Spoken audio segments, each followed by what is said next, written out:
Hi guys, Darth Deuce here, back in the Star Wars The Black Series action figure review. Today taking a look at the pretty new Mundi figure from Attack of the Clones. I'm pretty sure what was on the packaging. And highly anticipated figure from a lot of people, I think. I feel like they pipelined this figure ages ago. Like, man, maybe almost 2 years ago. I'm not entirely sure on that. But we've known this guy's been coming for a long time. And kind of actually not an easy figure to get a hold of. He's been out for a little while now, maybe a couple months, I don't know. But I missed out on the pre-order with GameStop, and I like to get my figures from GameStop if I can, because I'm an Onyx member, so I get the percent off and stuff, and they're just usually the best spot to get that stuff. But I missed out on the pre-order. He sold out real quick, and usually with GameStop, not always, but usually when pre-orders sell out, they just don't come back in stock, and then it's a real gamble if they'll ever get actual stock back online or not. So I was hunting for this guy for a little while. I've checked stores locally, and the only spot I found him is like online for online retailers, but almost all of them have him marked up a little bit, and then even then you gotta pay shipping on top of that, which makes it too expensive to really justify buying. But today I went to a local comic book store that carries Black Series, and I was picking up some other stuff, and I was asking to see if they got him in, or going to get him in rather. And the I think the owner there, I was talking to him a bit, and he was saying that they weren't going to have them in, or he wasn't on their system anymore, but he walked into the last GameStop I hadn't checked, and the night before he had seen him on the pegs. I wasn't planning to go to that GameStop at all, but after he said that, I decided to go, and they actually still have them on the shelf, so I was able to pick them up. That's crazy just how things kind of work out sometimes. But yeah, let's take a look. Pretty great figure, honestly, overall. Uh, these prequel Jedi I've been getting over the past few years have all been pretty good. Fairly unique characters to have on the shelf. And Ki-Adi-Mundi is one of the last few big names that aren't like the main characters like Obi-Wan, Anakin, and whatnot. But I do believe that this figure is 100% new sculpt to the figure itself. I don't see any reuse anywheres, so that's really cool that they did that. It's also a fairly big figure, I guess. Like, he's got a decent amount of bulk to him, and he's also a bit taller just because he's got the big ass head. But speaking of that, I would definitely say the best part of this figure is the head sculpt and the face print. The print is really clean. The sculpt looks real nice. The paint for the beard and the hair and whatnot, for the most part, I think is real clean. Lots of really nice sculpted detail there. I think just looks really cool. And then you've got the rest of the outfit here. He's kind of got a more unique kind of Jedi robe. It's a bit more baggy looking. He's got the normal tunic underneath, and instead of having the big normal soft goods robe or whatever, he's got this more vest I don't know how to explain it, but you can just see it's different. It's got a sculpted down hood there. You got some nice sculpted texture details on that. The belt looks nice. There's a little bit of silver paint for the buckle, but there's not too much other paint apps. And the hands look pretty good. He's got the wraps kind of go up the hands a bit. And some, again, nice textured line detail on the different shirt or the tunic or whatnot. And then the lower tunic underneath, he actually has a little pouch sculpted there. The pants, pretty basic looking. And then he's got some neat looking boots. No paint for the buckles on the boots, which is a little unfortunate. And I kind of wish they maybe would have given the boots a bit of a wash, because they are a pretty plain light brown that makes them look a little plasticky, if I'm being honest. But it's not too bad.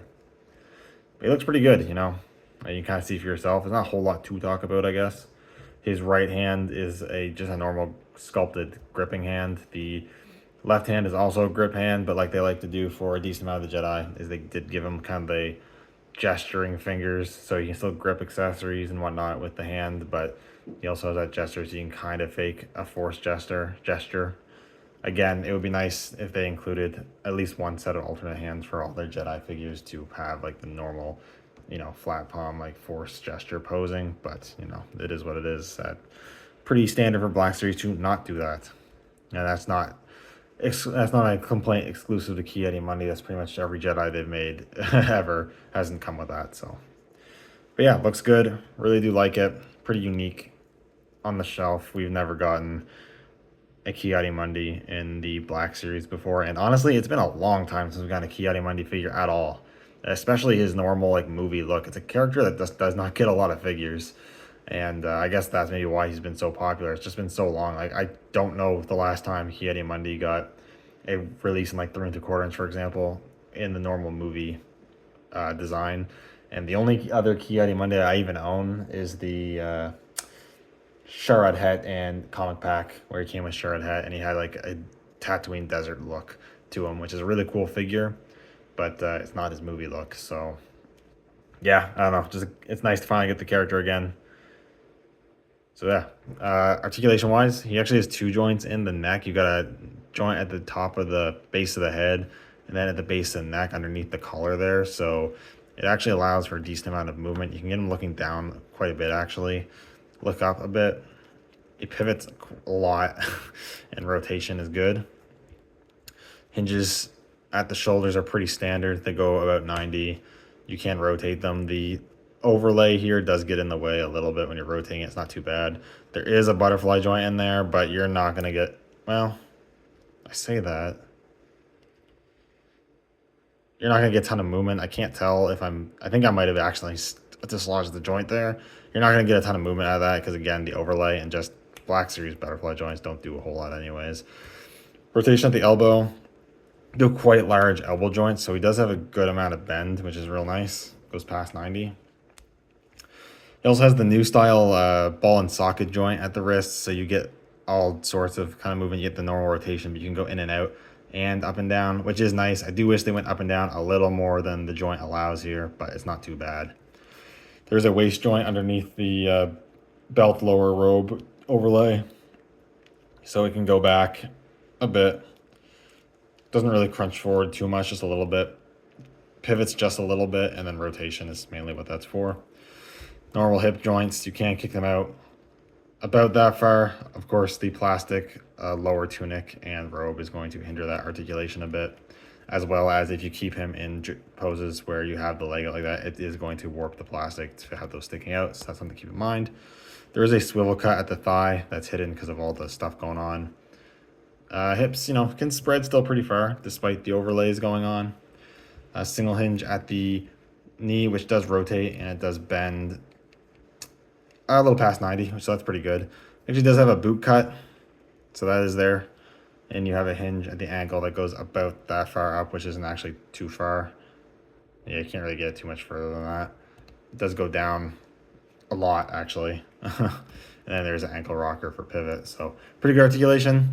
There are some small hindrances, but overall, I think you'll be able to get a good amount of the poses that you want out of this character, which is good because it is a Jedi figure. In terms of accessories, he's pretty light. Like I said, he doesn't have any interchangeable hands, which would have been nice, especially considering it would have been easy to swap because of the articulation. The ball and socket is just easier than the pegs. But you do get his lightsaber. We do have seen this before. It's the pretty standard basic prequel Jedi lightsaber. Il Secura came with this exact same one.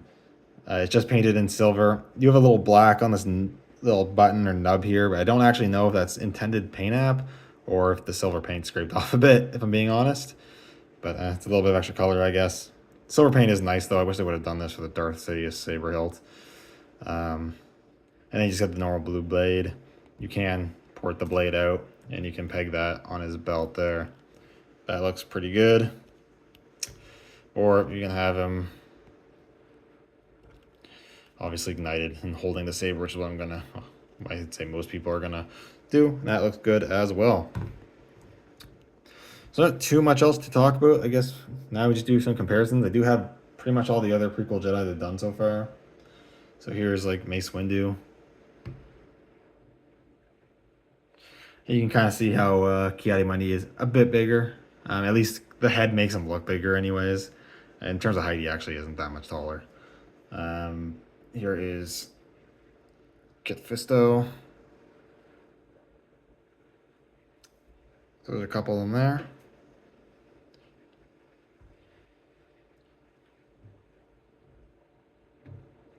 And here he is with Plo Koon and Ayla Secura, who I had already mentioned. And all these look really great together. It's super cool to get another one in the ranks of the prequel Jedi. I really feel like there's not too many more high profile ones they need to make left. Sassy Tin would be really good. Asian Kolar, so you can have the group of 4 to that went and challenge Palpatine would be nice. Eth Koth would be cool too. I don't really expect them to do the other outlandish ones like Yarrow Poof. There's another guy, I can't remember his name, but he's pretty unique looking. I doubt they'd ever make those ones, but I guess you never know. Shock T is another one we're missing now that I'm thinking about it. That'd be a really cool one. Hopefully we get those at some point, because those are all characters that haven't gotten figures in a very long time, similar to Ki-Adi-Mundi. But overall, it's a really solid release. Honestly, I haven't picked up everything from this year, but I'd say he's definitely a highlight of the Black Series line for this year so far. I think he's definitely one of the best ones. If you're a prequel fan, and definitely if you're a Jedi fan, I would highly recommend tracking this guy down. Anyways, thank you guys so much for watching. Let me know what you think down in the comments below, and I will see you all in the next video. May the Force be with you.